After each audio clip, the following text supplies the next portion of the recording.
Eleanor Grayson stood on the porch of the house she'd called home for 40 years, her hands trembling as she gripped the handle of her suitcase. The autumn air was crisp, carrying the scent of fallen leaves, but it did nothing to soothe the ache in her chest. At 70, she had seen her share of hardships, losing her husband, raising a son alone, scraping by on a teacher's pension, but nothing had prepared her for this. Her son, Michael, had asked her to leave. Not just asked, demanded. His new in-laws, the polished and prosperous Carters, were moving in, and there was no room for her. "Mom, you'll be fine in a condo," Michael had said, his voice clipped, avoiding her eyes. "The Carters need the space. They're family now." The words stung like a slap. Eleanor had built this home, every corner filled with memories of her late husband, Tom, and the laughter of Michael's childhood. She'd taught him to ride a bike in the driveway, bandaged his scraped knees, and cheered at his soccer games. Now, she was being discarded like an old piece of furniture, relegated to a sterile apartment across town. She looked back at the house one last time, its white clapboard exterior glowing under the fading sunlight. The rose bushes she'd tended for decades bloomed defiantly along the fence. She wanted to scream, to demand why her sacrifices meant so little, but pride held her tongue. Instead, she straightened her back, lifted her suitcase, and walked down the steps, each one creaking under her weight. She didn't cry, not yet. Tears would come later, in the quiet of a rented room. But for now, she needed to move forward. Eleanor checked into a modest motel that night, the kind with flickering neon signs and threadbare carpets. She sat on the edge of the bed, staring at the faded floral wallpaper, replaying Michael's words. The Carters were wealthy, connected, everything Eleanor wasn't. Michael's wife, Laura, adored her parents, and Michael, eager to please, had chosen them over his own mother. Eleanor understood ambition raised him to chase it, but this betrayal cut deeper than she could articulate. The next morning, she walked to a nearby diner, her only refuge. The clink of coffee cups and the hum of conversation grounded her. She ordered black coffee and toast, her hands still shaking as she unfolded a napkin. Across the room, a young woman in a sharp blazer was reading a legal document, her brow furrowed.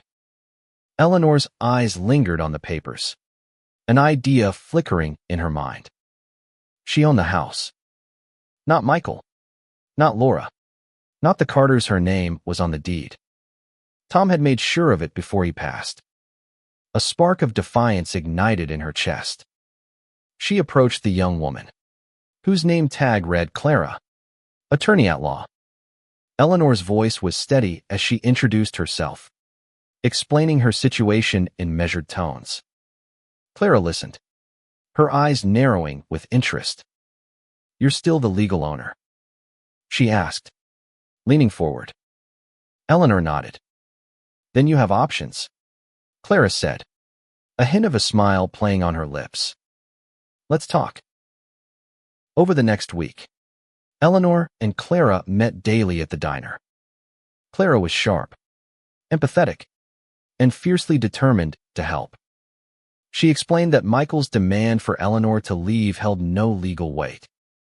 The house was Eleanor's to control, and she could evict anyone living there without her permission. The idea felt radical, almost vengeful, but the more Eleanor thought about it, the more it made sense. She wasn't just fighting for a house, she was fighting for her dignity, her legacy, her right to be valued. Clara drafted an eviction notice, crisp and official, stating that Michael, Laura, and the Carters had 30 days to vacate. Eleanor's heart raced as she signed it, her signature bold and unwavering. But Clara had another suggestion, one that made Eleanor's breath catch: sell the house. "You could start fresh," Clara said. "Somewhere that's yours, not tied to this pain." The thought was both terrifying and exhilarating. Eleanor had clung to the house for so long. But maybe it was time to let go. She spent sleepless nights weighing her options. Selling meant severing ties with the past, but it also meant freedom. She could reclaim her life, rebuild on her own terms. By the end of the week, she made her decision. She contacted a real estate agent, a kind man named Henry who specialized in quick sales. He valued the house well above market price. Its location and charm made it a gem. Within days, he found a buyer, a young couple with a toddler, eager to start their own memories in a home filled with warmth. Eleanor's resolve hardened. She wasn't just leaving, she was taking control. The eviction notice was delivered to Michael's doorstep by a process server, a quiet man in a gray suit who handed it over with a nod. Eleanor wasn't there to see Michael's reaction, but she imagined his shock, his anger, the way his face would flush as he realized his mother wasn't the pushover he'd assumed. The days following the delivery of the eviction notice were a storm of emotions for Eleanor. She stayed at the motel, her suitcase still unpacked, as if she couldn't fully commit to this new reality. Her phone buzzed incessantly with calls from Michael, but she let them go to voicemail. His messages started angry. "How could you do this, Mom?" Then shifted to pleading. "Let's talk. Please. We can work this out." Eleanor listened to each one, her heart twisting, but she didn't respond. Not yet. She needed time to steel herself for what was coming. Clara became her anchor, meeting her each morning at the diner to review the legal process. The eviction was airtight, Clara assured her. Michael and Laura had no claim to the house, and the Carters, as guests, had even less. Eleanor felt a strange mix of guilt and empowerment. She'd raised Michael to be independent, but she hadn't raised him to be cruel. Where had she gone wrong? Or was this just the way of the world, children outgrowing their parents, choosing new families over old? Henry, the real estate agent, called with updates on the sale. The young couple, the Thompsons, had signed the purchase agreement. They were thrilled about the house, already planning to repaint the kitchen and plant a garden. Eleanor smiled at the thought, imagining their toddler running through the yard where Michael once played. It felt right, passing the house to a new family. But it didn't erase the sting of Michael's betrayal. One evening, Eleanor walked to the house, standing across the street under the shadow of an oak tree. Lights glowed in the windows, and she could see Laura moving through the living room, laughing with her parents. Michael wasn't visible, but Eleanor knew he was there, probably stewing over the eviction notice. She wondered if he felt any remorse. Did he lie awake at night, remembering the years she'd sacrificed for him? Or had he rewritten their history to justify his actions? The next morning, Clara suggested a bold move: confront Michael in person. "You need closure," she said, her voice firm but kind. "Not just for him, but for you." Eleanor hesitated. Facing Michael meant facing the pain head-on. But Clara was right. She couldn't move forward carrying this weight. She agreed to visit the house, eviction notice in hand. To make it clear, she wasn't backing down. The drive to the house felt endless, each mile heavy with memories. When she arrived, she parked across the street, her hands gripping the steering wheel. The rose bushes were still blooming, their petals vibrant against the white fence. She took a deep breath and stepped out, clutching the legal document like a shield. As she approached the door, her heart pounded, but she refused to falter. This was her house, her life, her stand. Michael answered the door, his face pale, eyes wide with shock. "Mom," he stammered, stepping onto the porch. Laura appeared behind him, her expression guarded. The Carters hovered in the background, their presence like a shadow. What are you doing here? Michael asked, his voice low. I'm here to make things clear, Eleanor said, her voice steady despite the tremor in her chest. She handed him a copy of the eviction notice. You have 30 days to leave. The house is sold. New owners are moving in. Michael's jaw dropped, his hands fumbling with the paper. Sold. You sold the house. His voice cracked, a mix of disbelief and anger. Laura stepped forward, her lips tight. Eleanor, this is extreme. We're family. Can't we work this out? Eleanor met Laura's gaze, unflinching. Family doesn't cast out family, she said. You made your choice.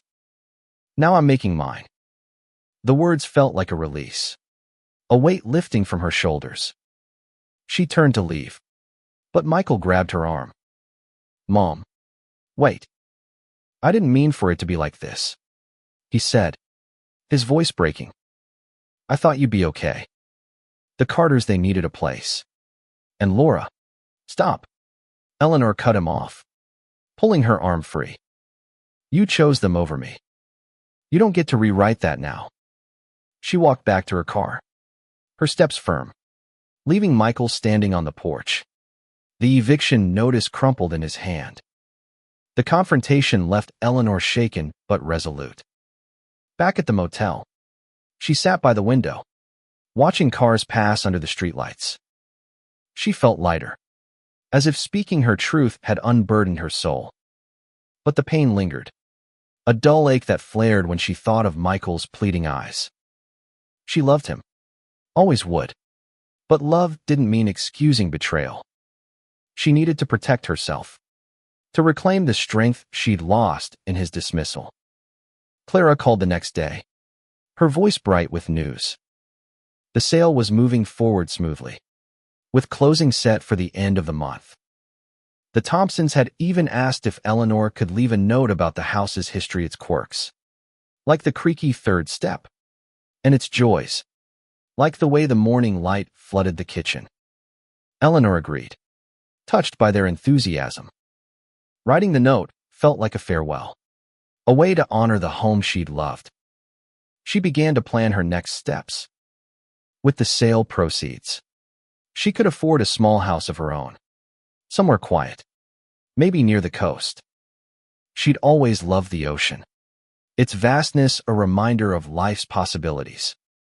Clara helped her research properties, narrowing down options in a nearby town with salt-sprayed air and cobblestone streets.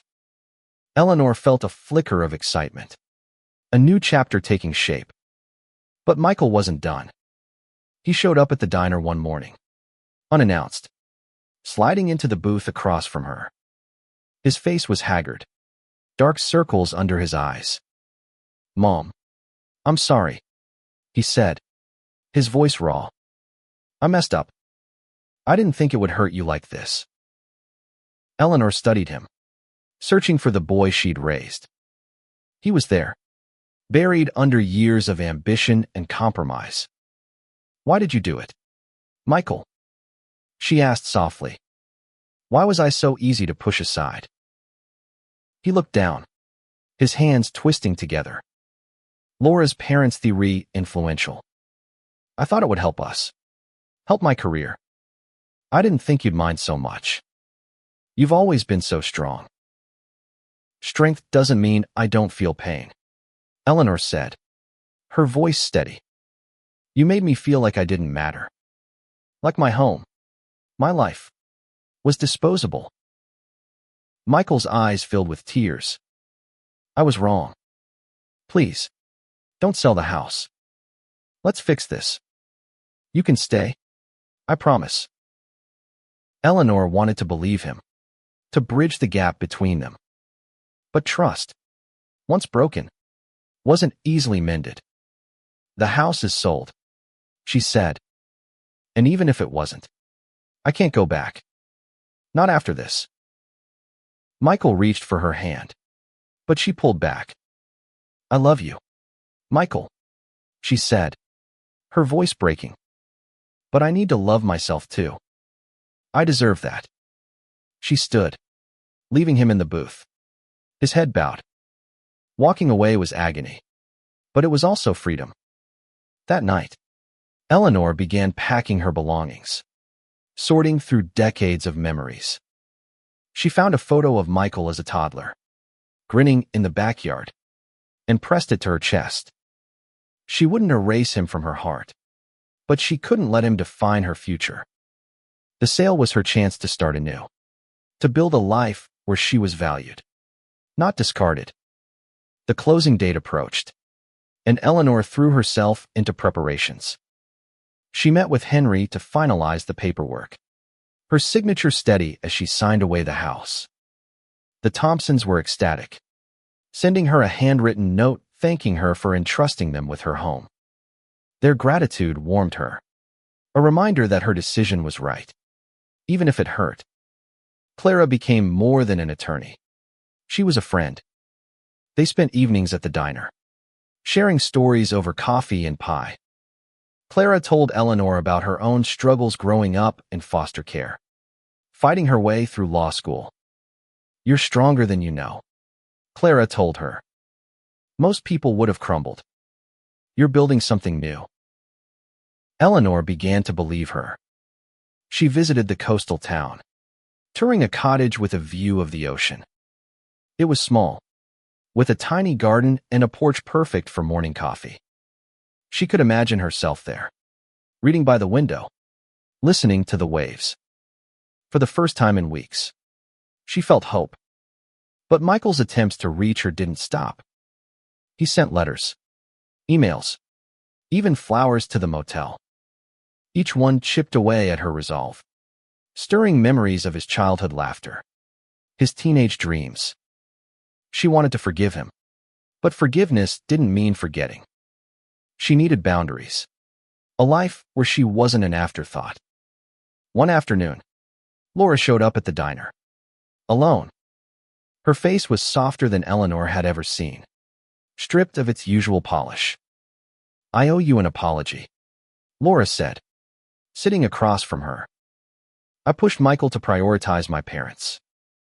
I thought it was best for us, but I didn't see how much it hurt you." Eleanor listened, her heart conflicted. Laura's apology felt genuine, but it couldn't undo the eviction, the sale, the months of pain. "I appreciate you saying that," Eleanor said, "but it's done. The house is gone, and I'm moving on." Laura nodded, tears in her eyes. "I hope you find happiness, Eleanor. You deserve it." She left quietly, and Eleanor felt a strange peace. Laura's words didn't erase the hurt, but they acknowledged it, and that was enough for now.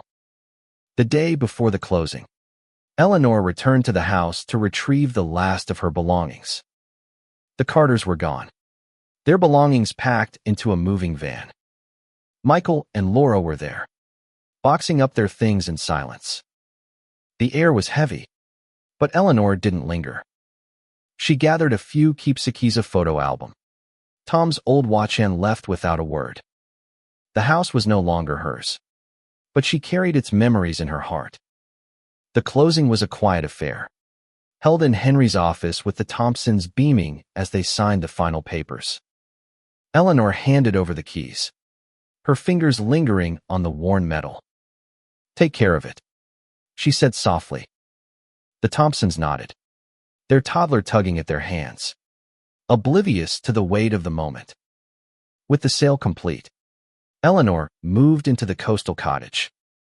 The first night, she sat on the porch, wrapped in a shawl, watching the ocean glitter under the moon. The sound of the waves was soothing, a balm for her wounded heart. She felt unmoored but also free, like a ship finally released from its anchor. Clara visited the next week, bringing a bottle of wine and a housewarming gift, a small painting of a lighthouse. "To guide you," she said, hugging Eleanor tightly. They laughed and talked late into the night, and Eleanor realized she was building a new family, one forged not by blood but by choice. Michael's letters continued, but they grew less frequent. He wrote about his regret, his efforts to rebuild, his hope for reconciliation. Eleanor read each one, her heart softening but cautious. She wasn't ready to let him back in. Not fully. Trust would take time, and she was focused on her own healing. She started a routine in the cottage, morning walks along the beach, volunteering at a local library, tending her tiny garden. The townspeople welcomed her, their warmth a stark contrast to the rejection she'd faced. She joined a book club, made friends with a retired fisherman named Sam, and began writing letters to the Thompsons, sharing stories about the house's history. Each step felt like reclaiming a piece of herself. One evening, as she sat by the ocean, a letter arrived from Michael. It was different this time, longer, more introspective. He wrote about therapy, about confronting his mistakes, about wanting to be a better son. "I don't expect you to forgive me," he wrote, "but I want you to know I'm trying." Eleanor read it twice, tears streaming down her face. She didn't respond, but she kept the letter, tucking it into a drawer. Months passed, and Eleanor's life in the coastal town blossomed. The cottage became her sanctuary, filled with books, plants, and the soft hum of the ocean. She found joy in small things, the smell of fresh coffee, the laughter of her book club, the way the sunrise painted the sky. She was no longer the woman who'd been cast out. She was Eleanor Grayson, resilient, whole, and fiercely alive. One spring morning, Michael appeared at her door. He looked older, humbler, his shoulders no longer squared with ambition. "I didn't come to ask for anything," he said, his voice steady. "I just wanted to see you, to say I'm sorry, in person." Eleanor studied him, the boy she'd raised, now a man grappling with his mistakes. She invited him in, pouring coffee as they sat at her small kitchen table. They talked for hours, not about the house or the eviction, but about life, their fears, their hopes, their regrets. It wasn't forgiveness. Not yet. But it was a start. "I'm proud of you, Mom," Michael said as he stood to leave. "You didn't let this break you." Eleanor smiled, her heart full. "I never would," she said softly. After he left, she walked to the beach, the sand cool beneath her feet. She thought of the house, now filled with the Thompsons' laughter, and of the life she'd built here, brick by brick. She'd lost a home, but gained herself, and that was worth everything. Eleanor Grayson was no longer defined by what she'd lost. She was a woman who'd faced betrayal, reclaimed her power, and found a new beginning. The ocean stretched before her, endless and alive, mirroring the strength she'd discovered within.